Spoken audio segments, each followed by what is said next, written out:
How many times can a person get tugged? Well, we have found the limit at extratug.com, where you can see exclusive content that I say dirty things in. Go check it out. Conspiracy theories, something that your uncle was not prepared to deal with during the pandemic, and now you don't talk to that side of the family anymore. But listen, sometimes stuff doesn't add up, or it does add up in a bad way. For example, do the letters ITANIMULLI mean anything to you? That's right, it's Illuminati spelled backwards. Are you scared yet? Well, if you add .com to the end of that backwards spelling, things get a little bit scarier. If you take that little domain name and throw it into the Google search bar, you will be brought directly to the homepage of the NSA. That's right, everybody. The government is evil. Case closed, pussies. That's right. Secret societies exist. I knew my uncle was onto something when he kept mentioning rock against communism. I'm sure that doesn't have any secret side meaning that's horrible. Of course, only after a few minutes of research do you find that redirected domain name was the work of a couple pranksters in Utah, Mormons. But for many people, their brains are too small and pea-like to not freak out over what originally is a joke. The joke is then upgraded to misinformation, which eventually becomes confirmation bias. Which, if you don't know what confirmation bias is, the definition from Google is tendency to search for, interpret, and favor information that confirms our prior beliefs or values. And that leads to a bunch of incredibly stupid and unbelievably bad shit happening across this great United States. So it's kind of hard to know where to stand with these ideas of conspiracy. On the one hand, if you already think the government is controlled by liars from elite backgrounds, which in most respects it is, then imagining them in conspiratorial acts of surveillance and assorted subterfuge is not that big of an intellectual leap. If that sentence sounded too smart for my normal script writing, that's because I didn't write that. Shout out Jimmy for that big word sentence. But on the other hand, if you think everything is made up and the points don't matter, then why the fuck would you go to work or pay your taxes, you know? Oh, wait a second. What's that? Oh, do you struggle to sleep every night due to random noises and a lack of mental calmness?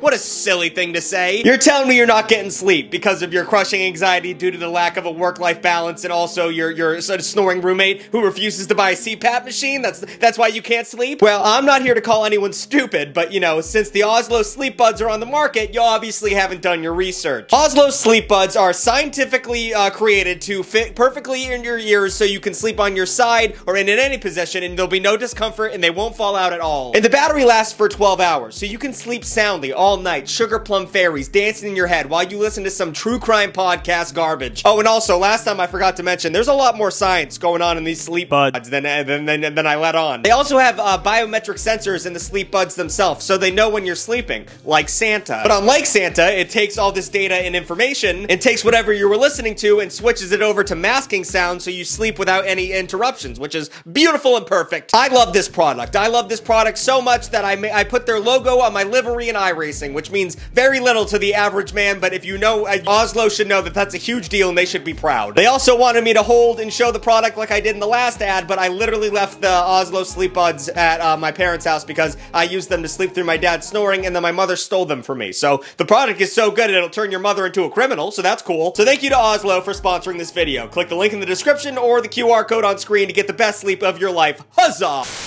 50% of all Americans believe in at least one conspiracy theory, while 73% of Americans believe that conspiracy theories are currently out of control. So at the American core, we have the issue where we don't trust anything, but at the same time, we think everyone else are the crazy people. I'm not crazy. They are all crazy. I know what's right. Experts blame our mistrust of institutions on the exploitation of the internet. But guess what, baby? I am the internet. You're looking at a bunch of ones and zeros that break shit down to its most basic of components. So today, I'm gonna take off the tinfoil hat and get to the bottom of some of these conspiracies, or I'm gonna put it on. I don't know which one would I do. And if I'm gonna start anywhere, it's gonna be with conspiracies that I think are probably or possibly true. And I think a great jumping on point would be the granddaddy of them all, the Illuminati. A lot of people have heard about the Illuminati, and most people think it's like, I don't know, an overarching concept. When something is shady and authoritarian, it's usually referred to as the Illuminati, just like a blanket statement for everything Epstein-ish. But it turns out that the Illuminati is real. It's a real thing that exists. That's okay. Or at least it was. It existed at one point. Sorry to pump fake you like that. The real conspiracy here is YouTube engagement. In the less than notable year of 1776, a little group called the Order of the Illuminati was founded in Bavaria. Creator Adam Weishaupt believed that the monarchy and the church were repressing freedom of thought and used the Order of the Illuminati to publish political satire to raise awareness of government corruption. So it was originally a group of people that wanted to get together and make fun of the government and religious powers that controlled them. So like pretty much the opposite of what everyone thinks the Illuminati is, so that's confusing. The original Illuminati was inspired by the Freemasons, another conspiracy theory mainstay, and adopted their tiered structures and mysterious rituals. Unfortunately, powerful religious and government figures aren't known for their senses of humor, so the Illuminati was immediately in hot water off the bat. In the late 1780s, the Duke of Bavaria outlawed secret groups, making them punishable by death, which is crazy because that's a pretty nondescript definition. Like, I get on late at night secretly when my girlfriend goes to sleep so I can play, you know, Dominion Online with the boys. Is that a secret group? Should I be put to death? Probably, for everything I just said. So that put a whole damper on the original Illuminati get-togethers, but the Duke of Cream Pies didn't kill it in its entirety. Nearly 2 centuries later, the hippies entered the scene, and they took the Illuminati torch and ran with it. During the Summer of Love, a sultry little text called the Principia Discordia started getting passed around. It parodied religious tracts with its own belief system, Discordianism, which worshipped Eris, the goddess of chaos. Oh yeah, now we're getting into the real scare the Christian shit. Let's go. The point of the pamphlet was to create a sense of civil disobedience through, you know, a bunch of hoaxes and pranks, basically, which in a way mirrored the beliefs of the original Illuminati. And in a strange moment of fate, Playboy writer Robert Anton Wilson loved that idea. He flooded Playboy with a bunch of fake letters to the editors about the Illuminati. There was also boobs in the magazine, which were also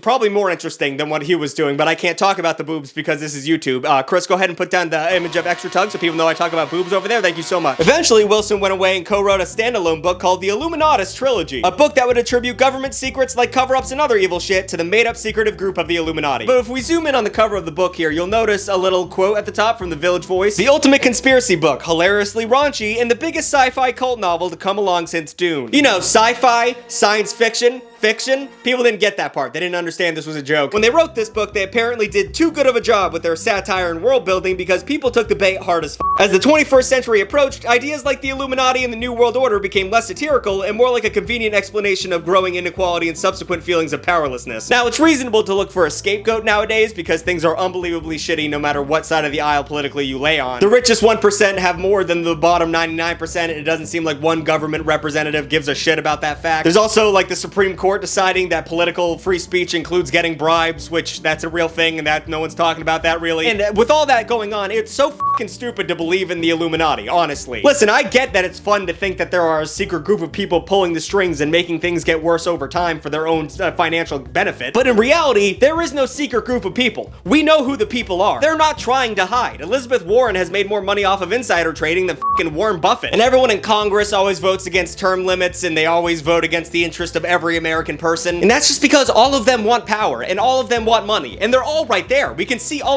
what they vote on every week. If we all just stop believing in a grand conspiracy and focus on the motherfuckers who are doing shit in broad daylight, the idea of an Illuminati is going to quickly dissipate. I mean, Jesus Christ. Sorry. Anyway, that got too political too quick for a Big Tug video. So let's talk about something a little bit more silly. Area 51. So maybe shape-shifting reptilians aren't controlling our government, despite the fact that 4% of Americans believe that conspiracy theory, but I don't have time for that one. But that doesn't mean there isn't something out in the cosmos. With all the shit coming out recently by the US government confirming that they keep seeing shit that they can't explain, clearly the question of extraterrestrial life is more pertinent than ever, which leads us to the supposed home base of alien cover-ups, Area 51. Area 51, for those of you who live under a granite slab, is a highly classified US Air Force facility in the middle of the desert of Nevada, where the US government performs top-secret research. It's been around since 1955, but the US government has not confirmed its existence until 2013, so that's f***ing crazy. By all accounts, that's suspicious, at the very least. And the area around it is crazy. It's got like big fences and armed guards every 5 feet. But despite the fact that you can just go look at it, the American government denied its existence for over half a century. Nobody quite gaslights like Uncle Sam, and you gotta respect that hustle. According to conspiracy theorists, Area 51 isn't just a place where they test new weapons and aircraft. It's actually, allegedly, a place where recovered alien spacecraft and the bodies of its crew are kept. The original story started in 1947, where unidentified debris ended up in a farmland in Roswell, New Mexico. The Roswell Army Airfield came and collected the debris, even releasing a statement regarding what they referred to as a flying disc. This reasonably made everyone think, was that a fucking alien? And the government realized, reasonably, that we can't let people think that, because that's a little crazy. The next day, officials changed their tune, claiming that the debris was actually just a weather balloon, a classic band-aid on any government whoopsie. Aliens landing in the desert? It's a weather balloon. Accidentally dropping a nuke in Georgia? It's a weather balloon. Everyone relax. In the 70s, an intelligence officer involved in the investigation claimed he had been ordered to keep quiet, and in 1980, the Roswell incident was published, turning a whole new generation onto the supposed cover-up. And we can't talk about Area 51 without at least discussing a little bit of Robert Laser. monster, that our boy Bobby Lazar. Bob claimed to have been part of a classified project to reverse engineering extraterrestrial technology, and that he had read government briefings that described alien involvement in human affairs for over the past 10,000 years. And this is the part where I don't really know what to say, because on one side of the aisle, you have a bunch of people saying that, you know, everything he has said has been debunked, and on the other side, I believe him.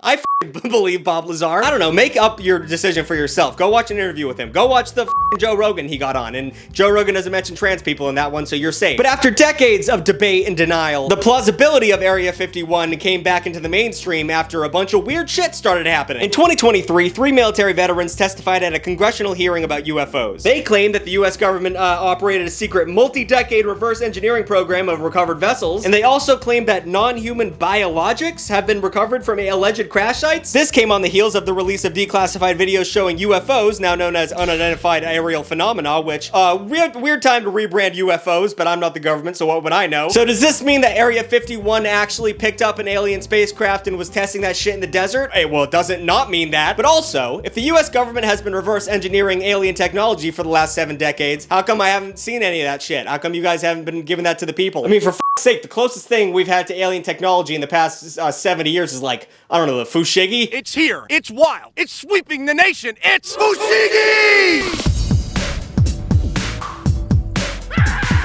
Alright, now that we've gotten through that, let's talk about the probably not true conspiracies, because it's important to talk about stupid shit sometimes too. Up first, we have the moon landing, and more so the fact that it was fake, which is bonehead behavior. In one breath, conspiracy theorists think that we're reversing alien technology, and in the next, they say that the moon landing was faked. What the fuck? And what's even crazier is that at the same time, the American government was, oh god, no. God, please don't make me talk about them again. I can't talk about the Soviets anymore. Putin is gonna push me out of a goddamn window. Conspiracy theories that the moon landing was staged by the US government started forming around the mid-70s, with the general thesis being we staged the landing to win the space race with the Soviets. Unlike a lot of far-fetched conspiracies, these claims seem to be in good faith, but they've been pretty thoroughly disproven over 50 years. So let me just give you some talking points for the next time you run into one of these dipshits who doesn't believe the moon landing is fake, so you can, you know, quickly end that conversation so your brain doesn't melt. Statement 1. Why does the flag wave in space when there's no wind or air to move it? Answer. The moon's surface is really bright. It's pretty much a white-gray color, and the sun's reflecting off that like freshly laid snow. So the camera's exposure is not going to be able to capture the stars. You can't see the Milky Way galaxy from fucking Times Square. Inquisitive statement. Why are the shadows cast at weird angles? Answer. The moon's uneven surface makes shadows weird. That's pretty much the basis of it. If you don't believe me, go to the moon. Inquisitive statement. How come you don't see the camera and the reflection of the astronaut's helmet? Answer. The camera was built into the space suits themselves. And also, if NASA was faking these fucking photos, you'd think they would just make him hold up a camera. They wouldn't forget that. But one of the craziest parts of this conspiracy is that they sometimes say that Stanley Kubrick, the guy who made fucking 2001: A Space Odyssey, they think he worked with the government to direct the moon landing on a soundstage. And they get this information from the fact that Stanley Kubrick left like clues in the movie The Shining. But like, it's been proven that in order to get the lighting that they needed to take those photos of like the actual sun, they would need to have crazy lighting fixtures that were not possible at the time, and even if they did have them, the bulbs would be so big and hot that everyone would be very unsafe. So yeah, that's stupid. The whole conspiracy is stupid. Stop saying it, because it's not true. And speaking of dumb things you have to stop talking about, we're gonna talk about chemtrails. That's a fucking stupid one. You know when a plane flies overhead on a sunny day and you can see like a kind of like a smoke coming out from back of it? These are known to scientists as contrails and to dipshits as chemtrails. What's the difference? Well, one is a pretty boring science thing, and the other one is the government is dropping poison on people in order to make them gay or liberal or something along those lines. Contrails are simply trails of condensation that form when hot engine exhaust meets cold, low-pressure air at high altitudes. Snooze fest. But scientific fact has never even slowed a dipshit from saying stupid things out of their gaping mouths. In 1996, conspiracies surrounding these vapor trails took flight due to an Air Force research paper named Weather as a Force Multiplier Owning the Weather in 2025, which, to be fair, concerning title for a research paper. The Air Force paper outlines how weather modification systems in the future could use aerospace forces to achieve military objectives. Once again, that was Jimmy writing. I cannot fucking think of a sentence that smart. However, the EPA has stated that it does not reflect current military policy, practice, or capabilities. But too late, cat's out of the bag. You can't fucking declassify a document that sounds that scary without making the dum-dums all scared. And it doesn't help that the government has, you know, in the future,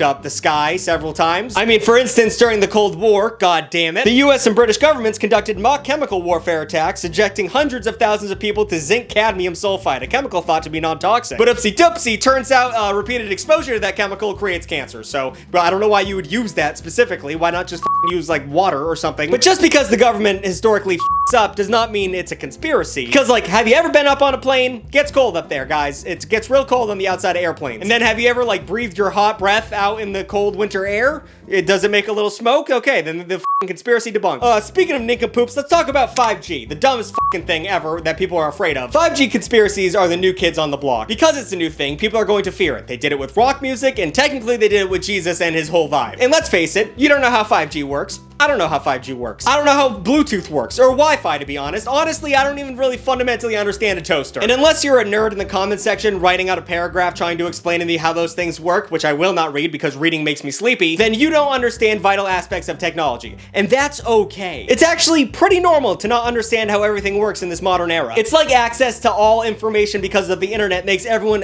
feel like they should know everything about everything. But in all honesty, that would physically be impossible, or at the very least a large waste of your time. But that's where the conspiracy starts, because instead of accepting the fact that some things require you having a very specialized college degree to understand, conspiracy theorists start asking a bunch of questions in the name of research. And by the end of the whole thing, you arrive at the conclusion that WebMD arrives at, which it's cancer. These things are giving everyone cancer. It's cancer, everybody, go home. But the thing is, 5G isn't that complicated. In fact, it's a little outdated in a weird sense. 5G utilizes radio waves to transmit data. You know, that thing FDR was using for his fireside chats, meaning it falls within the radio frequencies of electromagnetic radiation. But then you say the word radiation and people fucking freak out. But my god, there has literally never been a link between electromagnetic radiation and cancer. It doesn't happen. So fucking relax. You're making everyone think we're stupid by saying shit like that. Please just relax. And then the biggest fucking dumb shit of all time is flat earth theory, and this one physically makes me angry to hear about. The earth is not flat. Stop saying the earth is fucking flat, okay? How has the most important invention of all of humanity, the internet, the information highway, the modern Library of Alexandria, how has the internet sent our collective intellect careening thousands of years into the past? We literally figured out that the earth was round in year 5. We were 5 years into this shit and we figured that out. But around 2015, the fridge conspiracy that the earth was flat started gaining momentum somehow. But hey, fuck it, I'm open-minded. How do you flat earthers justify this conspiracy? Well, you see, they look out over the horizon like at the ocean and they think it should curve like a ball,